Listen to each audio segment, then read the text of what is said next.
Talvez você já ouviu falar da jornada do herói. E nesse vídeo eu resolvi gravar para dizer como que é a jornada do herói de um vendedor de e-commerce, né? Um vendedor de produtos físicos na internet. Ou seja, basicamente a história que é comum entre todos os vendedores, desde quando está começando lá do zero, pequenininho, até se tornar uma referência. Aqueles que têm aquelas histórias que você fala, puxa, que história interessante. É isso que é conhecido como a jornada do herói. Então nesse vídeo eu vou compartilhar a minha visão, o que eu acho, qual o passo a passo, quais caminhos que esse vendedor encontra até se tornar o verdadeiro herói, ou seja, uma história de referência. Prazer, sou Vitor Miranda e esse é o canal Empreender no E-commerce.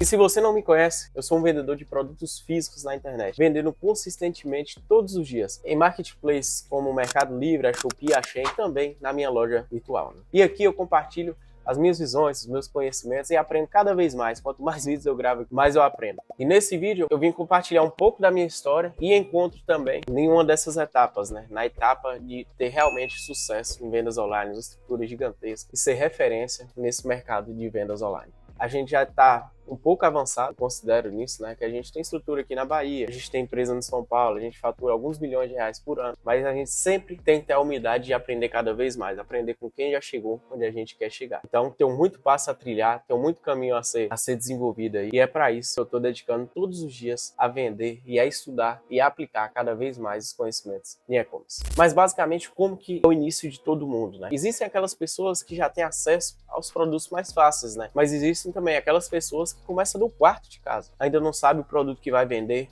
ou até você aí, que pode estar querendo começar a vender e fica perdido. Então essa é a parte inicial de todas, né? É a parte que eu considero como encontrar os produtos. Seja com a revenda, seja com a importação simples do AliExpress, seja com o vendedor, seja com vender produtos de fábricas que estão acessíveis na sua cidade, ou revender produtos de lojas de referência na sua região, fazendo cross-dock. Ou seja, você cadastra os produtos das lojas nos marketplaces, assim que vender, você vai lá na loja, compra e revende. Então esse é o início. É aquela pessoa que está com sangue nos olhos ali mesmo, querendo iniciar, querendo trilhar essa jornada. Então pode ser que você esteja nesse momento. Então é realmente a primeira etapa mesmo, encontrar produtos, validar produtos, testar cada vez mais. Pode ter certeza que você vai errar muito nessa jornada, tá? Você não vai encontrar de cara, não vai ter aquele produto que você vai passar na avenida principal ali e vai encontrar ele. Essa é o início de tudo. É encontrar produtos, é garimpar, é procurar fornecedor, é procurar produtos na AliExpress, procurar fabricação para acessar, e você vai errar, mas pode ter certeza que com dedicação você vai encontrar. Esse processo geralmente ele é feito com o mínimo de custo possível. Então pode ser que você faça isso no quarto de sua casa mesmo, guardando os produtos no guarda-roupa. Passou dessa etapa, começou a encontrar aqueles produtos, falar, olha, isso aqui tá dando margem, isso aqui tá saindo bem, tá tendo demanda, você começa a validar os fornecedores. Ou seja, encontrar fornecedores que oferecem esse produto, que você tem uma boa relação com ele, não precisa ser aquela excelente relação, mas que ele envia os produtos certos para você, que às vezes você consegue um prazo pequeno, que às vezes você consegue um preço especial, e até aqueles fornecedores que estão alinhados com você, sabe? Que te entregam os produtos assim conforme foi combinado, né? A partir dessa etapa você já fala, opa, aqui eu preciso profissionalizar esse negócio aqui. Você já não tá dando mais conta de embalar os produtos, tá acordando cedo, tá ficando todo dia lá só embalando produto, caindo venda, embala e corre, embala e leva no correio, e aí você entra numa logística melhor, às vezes você consegue uma coleta lá, começa a profissionalizar, até que chega um momento que você não consegue mais dar conta de embalar. E essa é uma etapa onde muitos vendedores eles se perdem. Eles não conseguem identificar esse momento. Ou seja, quer reduzir o máximo de custo possível, o que é interessante, mas às vezes fica preso no operacional, só embalando produto e não consegue fazer mais aquelas tarefas que te levou a esse ponto, né? Não consegue mais dedicar à criação de anúncio, não consegue mais encontrar produtos, enfim, fica perdido. Aqueles vendedores que conseguem entender que você já consegue contratar o primeiro colaborador, eles geralmente tem resultados melhores a longo prazo, que sai do operacional. E aí vem a montagem da estrutura, né? Você precisa ter o mínimo de estrutura possível, porque não é interessante você colocar um colaborador para trabalhar no quarto que você trabalha, né? Geralmente tem gente que encontra parentes, né? Fala assim, minha mãe ajuda aqui, meu irmão me ajuda aqui, minha prima, cunhada, enfim. Começa a encontrar parentes e faz aquela estrutura familiar. E aí vai crescendo. Se você estiver vendendo, por exemplo, no Mercado Livre, tem gente que tem acesso ao Place, né, que é a agência do Mercado Livre. Tem gente que entra no serviço de full, no serviço de flex. Essa estrutura ela vai crescendo. Você vai montando cada vez mais essa bola de neve aí, né? Fazendo girar as vendas. E nesse tempo aí, você vai precisar entender de gestão de pessoas. Se você não entender, você vai ficar naquela mesmice sempre. Você vai sempre contratar o cunhado ali, familiar, e vai ficar naquela relação ali que às vezes é boa, às vezes é ruim. Enfim, vai ficar perdido nessa estrutura. E para isso você precisa dar o próximo passo, entender de gestão de pessoas, entender a contratar, a enxergar as habilidades nos colaboradores, né, naquilo que ele é bom, naquilo que não é, naqueles colaboradores que realmente vão ter futuro na empresa, naqueles outros que estão ali só por dinheiro. Você vai ter que mostrar através do seu empenho, da sua capacidade de liderar pessoas, que ele não precisa estar ali só pelo dinheiro. Ele precisa acreditar no propósito,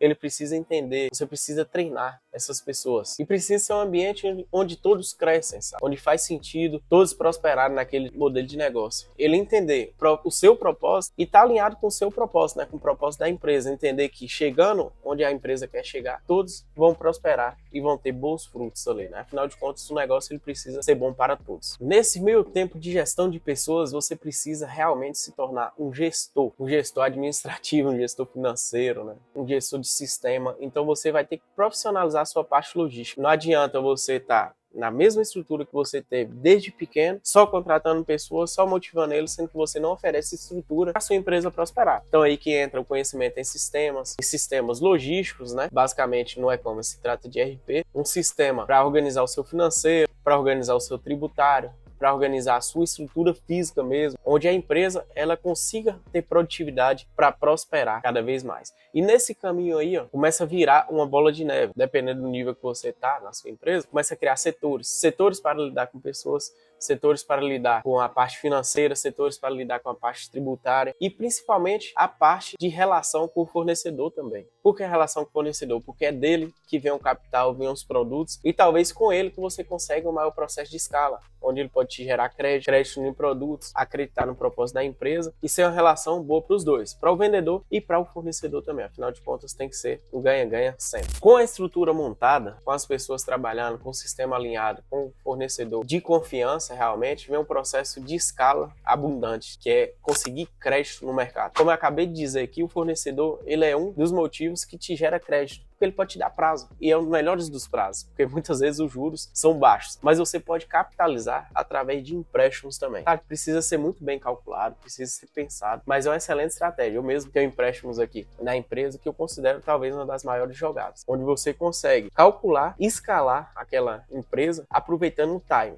Por exemplo, você encontrou produtos, encontrou fornecedor, mas quem é empreendedor sabe da dificuldade no fluxo de caixa. Sabe que para você crescer, você precisa receber mais rápido, você precisa aumentar sua variedade de produtos e o fluxo de caixa ele é sempre apertado. E é assim mesmo, talvez você trabalhe, já tem 1 ano, 2 anos, sabe que está girando dinheiro ali e fala, cadê o dinheiro? Onde é que tá as coisas aqui? É difícil encontrar o dinheiro porque o fluxo de caixa ele é apertado. Quando você está em expansão, a empresa ela é uma verdadeira sugadora de caixa, né? Você precisa encontrar mais produtos, validar produtos, crescer para manter a roda girando. O empréstimo ele pode ser uma excelente saída. Quais são os caminhos que eu considero na capitalização da empresa que é o mais comum? Primeiro, o mais fácil de tudo, a antecipação dos marketplaces. O Mercado Livre, a Shopee, eles oferecem antecipação. Antecipar aquele dinheiro, claro, cobrando juros, antecipar aquele dinheiro que já é seu, que você já vai receber. É o mais alto de todos, tá? Mas eu sei que é o mais fácil e muita gente aí faz. Pode ser que seja o seu momento. Então, essa é a primeira forma de capitalização. Depois, dependendo da sua relação com o fornecedor, você pode conseguir alguns prazos, boletos para 30, 60, 90 dias. Esse também é um caminho. Às vezes, quando você tem uma empresa com mais tempo de mercado, por exemplo, você pode recorrer aos bancos, que é capitalizar com o dinheiro dos bancos. Esse vem em uma proporção maior, ou seja, você consegue capital em valores maior, porém, existe um risco nisso. Como eu mesmo disse,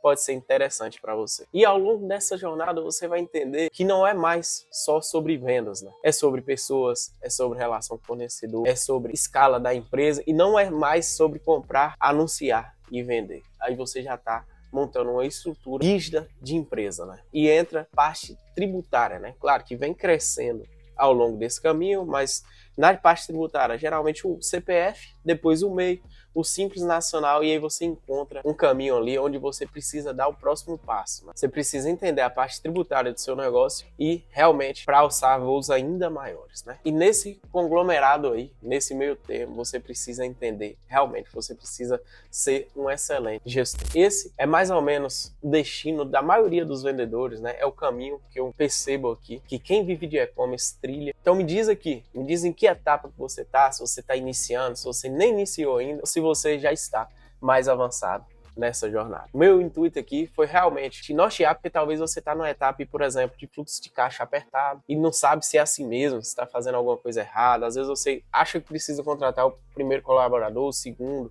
que etapa que vai contratar. Então essa é a minha opinião sobre a jornada do herói no e-commerce. Por hoje é só, valeu, meu muito obrigado e até a próxima.